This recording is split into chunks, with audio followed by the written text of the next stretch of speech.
So basically, this work and then this paper is a short paper, and then we this is more under the category of work in progress. Basically, the whole thing we want to do in here is I want to and then with the students and apply the multi-level security on the cloud environment. If we want to do that, most of the cloud systems they are using a Unix or mostly the based on the Linux for that. For that, and we want to develop some kind of tool or maybe eventually had a bigger framework and can apply for the heterogeneous and then distributed systems on the cloud like that. So that's why we got a title paper as multi-level security, embedded information retrieval, and then tracking in here. And tracking is the one, and we uh, really want to do that, but unfortunately, some of the things we're using in here and couldn't allow us to do the tracking properly. That's why I say this is a work in progress. So basically this one in here is, as you see from this slide, and basically want to develop some kind of multi-level security tool and that actually the based on the SE Linux, security enhanced Linux, and then implement that and using the Fedora system in here. That's the whole thing we want to do in here. So based on that, when we started, and one of our first thing we got to do that in here is we got to clearly understand what kind of security problems and relate to the clouding system, clouding computing here. For that, and we found out the cloud system, and they are actually based on the cloud providers and then the cloud customers in here, means the users like us. And the we as the users, and as you see then in the boldface, there are certain areas of security and control and on the cloud system, and then we users can do. For that, and we try to access this one and how they can deal with using IaaS and then PaaS and then SaaS in here like that. So to do that, and we found out, and there is a very good picture, and coming from the NICE, they see that the whole cloud system based on the 5 roles in here: cloud consumer, cloud editor, provider, broker, and then cloud carrier in here. So we are more on this area: cloud customer, cloud consumer, and then we are accessing the cloud service based on those service areas like that. So basically, and we found out that SAS customers are only responsible for securing their data and the user access, but platform and as a service customers for securing their data, but only difference is add more applications. But the more bigger ones like that in here is the infrastructure as a service that customers can securing data, access application. They even can have operating systems, and then they can control virtual area networks like that. So good picture like that in here is we found out the McAfee, we reiterate that and using a tables very clearly to us like that. So you see that, and basically that's what I said about in previous slide. So next thing in here is, okay, so if you want to apply the multi-level security, and we need to find out this and military security system, how these things are working.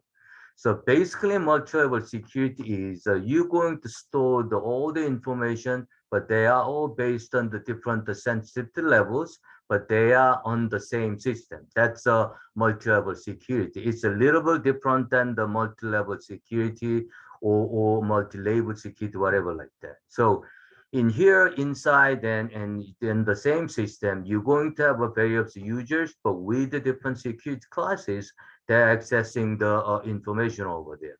So because this is begin from the military system, early days that we usually declare that as 4 different levels. That is classified secret, and then unclassified and no access like that. Means nothing security over there. And basically in this picture, you may read the third one over there. So that began from the Bella model. That's I think the 1970s over there. They are the ones and proposed this idea. This one is basically no read up, no write down. This is exactly for the military system they want.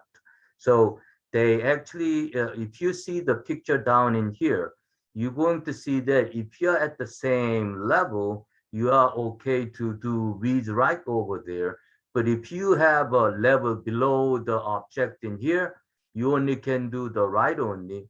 But if you have a data and below your level, and you can do the read access is fine in here. And then the next one is if you want to apply that multi-level security, and then we got to use SC Linux for that. That's actually the coming from the NSA.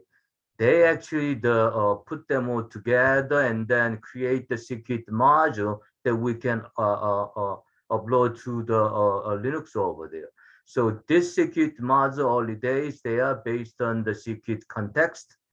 So default context that they are using over there is based on the user. That's the second is the role, and then third is the type. Good example for that in here is if you see that yourself, you are in the SE Linux system. If you type ID minus 0 over there, you're going to see that your username and then your user role and then your user type in here like that. So multi-level security and category is one more. That's the fourth component we're going to see soon after this. So basic idea of our SE Linux system is, as you see in this picture, they put that Linux kernel in here. That actually the based on the security policy binary file. They usually store that under the etc. And then they any kinds of activity inside your system, they classify that as a subject and object in here. So any subject, and then they want to access any object in here, they all got to go through the security Linux kernel, especially the based on the security policy that you generate or default as the Linux system generate.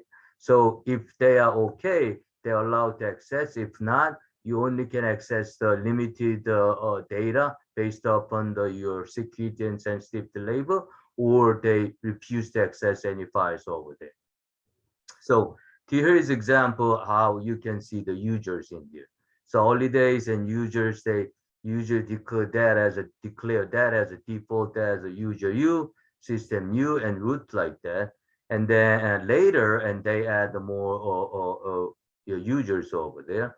And then next one is we may see from the NIST, they declare that as a good role-based access system. But Linux is a default is a role-based access system using those three different context component over there. And then if you see that at the bottom, we see that if you're using the multi-level security policy, they add especially more security admin role over there like that. Okay. And then the next one is one of the most important for the multi-level security system. That's a type. They're going to declare that everything inside the system, they are based on the security type.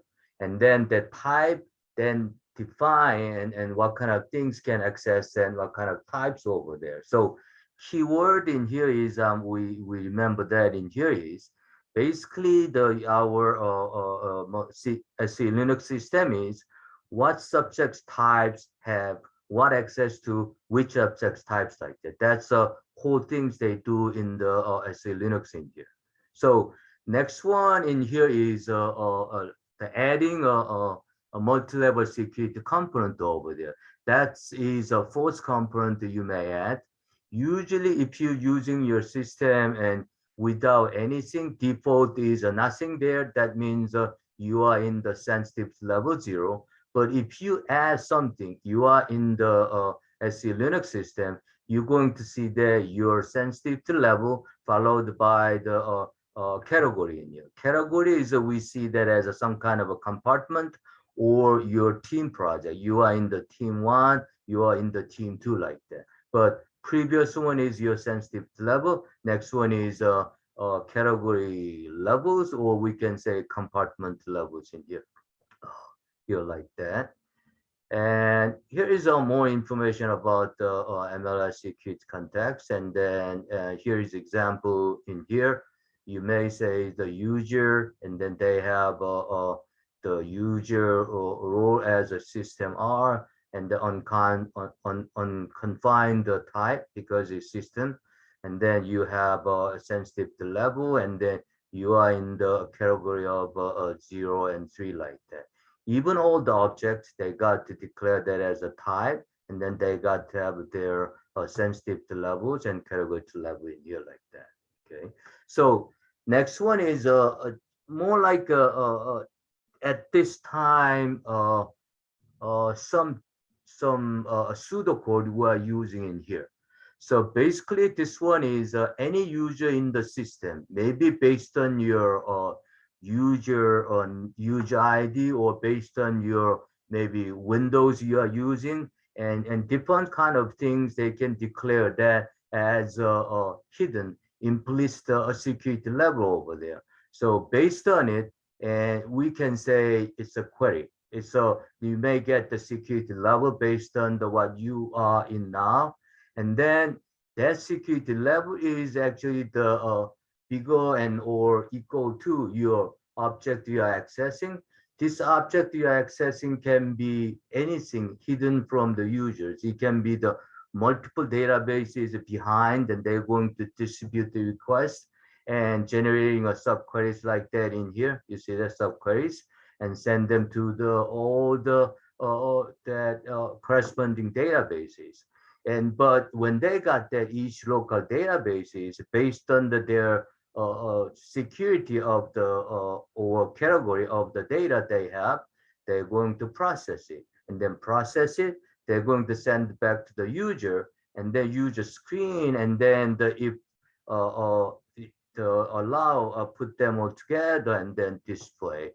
And the other one in here is we didn't have actually the system we can use that yet. But if these things are okay, maybe user can retrieve that what kind of security changes have been through that file they see on their screen now. So that's a whole pseudocode idea we are using in here. So basically, this one is as the bottom of the the list, and I said that. And at the time of this testing, the last year and until end of this spring, we are not allowed to access any computers in school. For that, we got to use our own and laptop for that. So we installed the Fedora 30, and then the allow that as Linux is working on it. But the laptop we're using was I think ThinkPad T42 we used. And then the other one is we want to make that program working good for that SC Linux. We're using it. We create some kind of meta database file. That's a text file we create, and then meta source file we create over there, and we adding the user security labels and resource labels and categories like that, and then provide this thing into the shell script. But at this time, we're using a default Fedora shell script. We are using born again shell script, but we know that there is a limitations of using it for our project. But we are in the stage of testing the shell files, or maybe this kind of little trouble we got that in here is coming from the SC Linux itself. But we're still checking those things here. But at this implementation, we use SC Linux. And then first one is we just create the menu. And then the menu, if you see that, click the number 4.